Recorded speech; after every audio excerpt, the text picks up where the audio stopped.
Okay, hi everybody. So we are at almost the final stages of what we get to the point where we can start attaching some stuff onto our bra. So what I wanted to do is pick up where we left off yesterday, and you get a different viewpoint. Now you get to see me talking about the bra stuff. Anyways, so we left off with the cups pinned on the inside. We don't want that actually there yet. I was just kind of displaying how we're going to put it on. And then after that, we'll still have a little pocket so that we can add stuffing if we need to. But there's still stitching that needs to get done. So I'm going to take those off. So the next thing that we want to do is we're going to try and pop some straps, both at the top or however we want it to come, and as well as at the sides. Now I have a couple things I'm going to do. I already found some little pieces of fabric that were kind of in this odd shape from cutting off something. So I looked at them and I folded them in half, and I took, remember when we cut off the edges of the bra strap? Okay, well I took that and basically kind of made a little pattern piece. So I'm going to stitch those, fold them back, put a ring on them, attach them to the sides, and that will all have to be done on the sewing machine. So that'll be that. But another thing that I have here is for the straps. So I was thinking about what style you can do. And I mean, like, your possibilities are endless, because you can take it halter style. You can crisscross them over the back of the shoulders. You can crisscross them in front at the neck. You can bring them up to a choker style neck strap. You can have regular, complete regular straps. You can have straps. If I put rings on the side, I can put straps on the top that will go over, crisscross, loop through the rings back, and then tie in the middle. So I'm kind of, I don't know, figuring that out. Anyways, fabric that I've got here was left over after cutting a big hip belt. And I kind of looked at it and thought, hey, that looks like some pretty good strap options. And I want my straps to probably come a little bit wider at the top and then come up and around in behind my neck, and I'm probably just going to tie them there, and then I might take ties at the back in the middle of the thing. So I am going to go ahead and cut my fabric, and I'll show you what that looks like. Okay, so I've got my straps cut.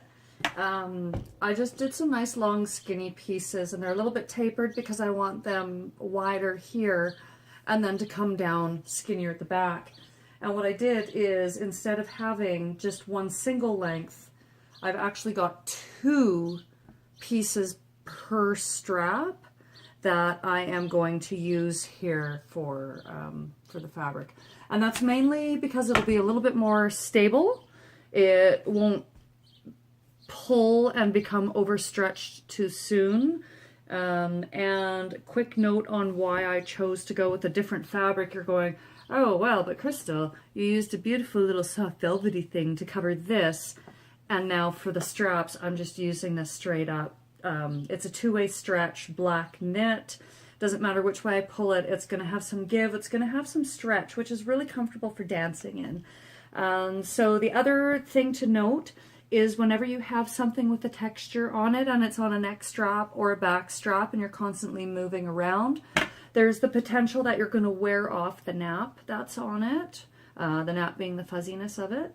So I know my straps are going to get rubbed and tied, and I didn't want to damage the nap on the straps and then have it start to look garbagey and cheap, you know, like really used. So yeah, for that reason, just a two-way stretch. Look at it go. Ooh. Two-way stretch fabric, and I am going to put a rolled hem on each side, each edge of it, and then just hand stitch each strap right there.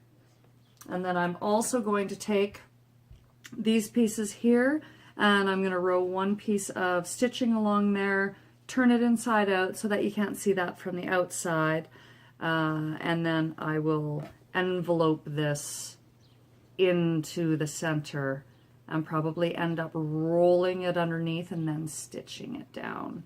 And then I'll show you how to put the rings on. All right, hold tight. Okay, so I'm going to show you what I've done here so far. I took those two odd pieces of fabric that I showed you, And first I opened them up and I put a rolled hem on it. That's just going to be the finished edge that, you know, you're going to see on the side of the bra. And then I flipped it around, made sure my right side was in, and I did a serged edge on there. Now, of course, if you don't have a serger, you're going to have to figure out your own edges. This is just the way I do shit. So, or go buy a serger. Alternatively, you can use zigzagged edges. You can also just do like a double stitch, straight stitch, zigzag over the edges of it. Depends on how much your fabric is going to fray. Depends on how much you're going to wear your costume and how sturdy you want it to be. So once I had the two pieces done, I'm simply going to turn them inside out. Well, not inside out, I guess right side out now, because they were inside out. And so now I've got this edge here, and I am just going to take the edge of my bra. I'm going to slip it in there, and I'm going to pin that in place. And then I'm going to just stitch over that with a straight stitch on my sewing machine. This edge here is going to end up being folded over like that, and then a ring is going to get put in it. So now this one is done. I'm putting the seamed edge down, and I am just stuffing in where I cut off. Remember that reinforcing strip. Get in there, get in there.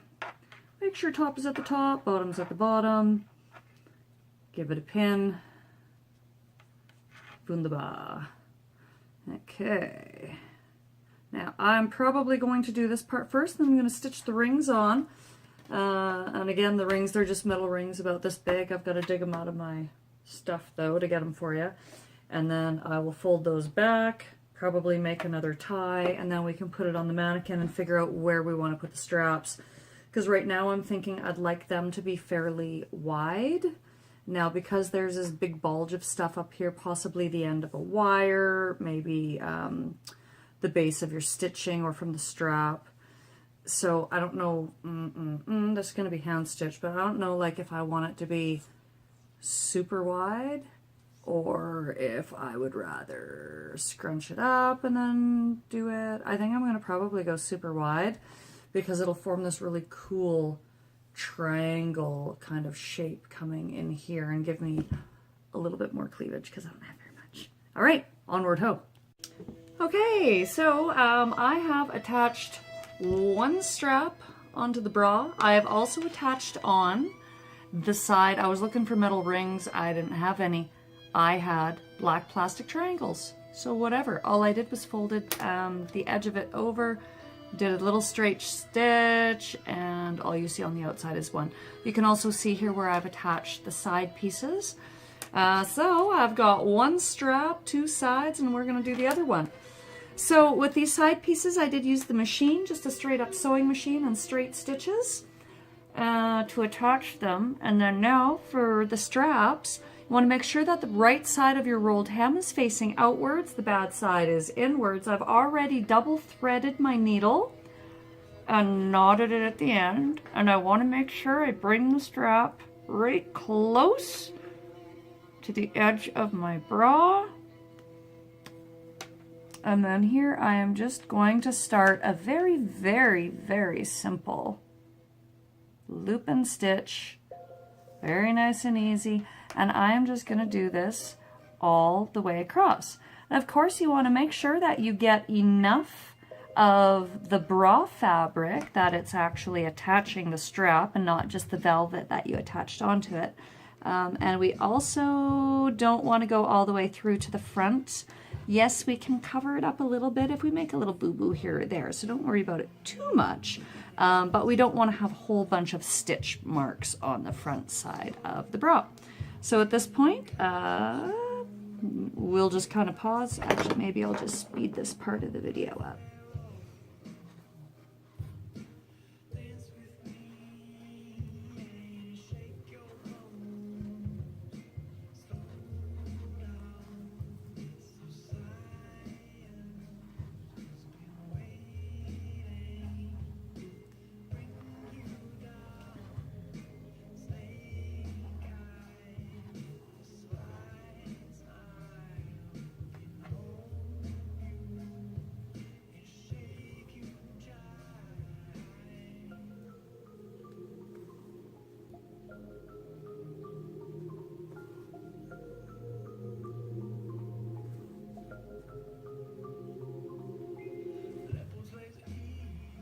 Okay, at this point, I'll put a couple extra stitches I got to the end.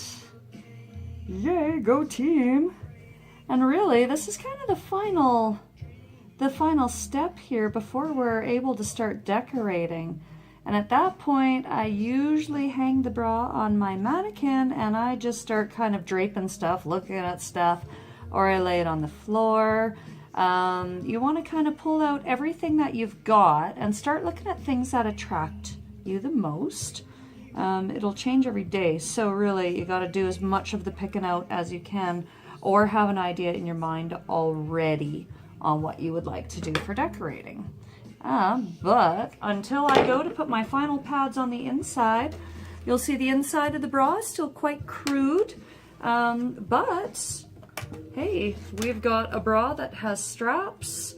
I could probably take these straps through the opposite corners here, or I might just attach on a piece of lace or something. Kind of depends on what finish I'd like to have it with, but I'll put it on the mannequin and then you can see.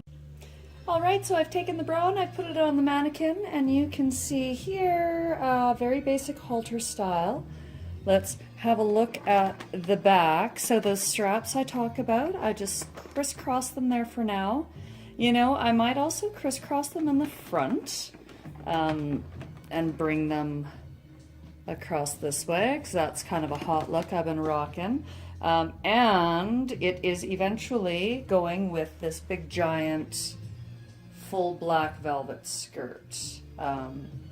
So possibly a hood, some embellishment. Anyways, you will see. Ooh, my mannequin's a little taller than me. No wonder the skirt's too short. Okay, perfect. Well, there's the bra. Next part we'll start actually, you'll see me build my costume from this, and it'll be fantastic. All right, thanks for joining me, and remember, subscribe. Thanks, guys.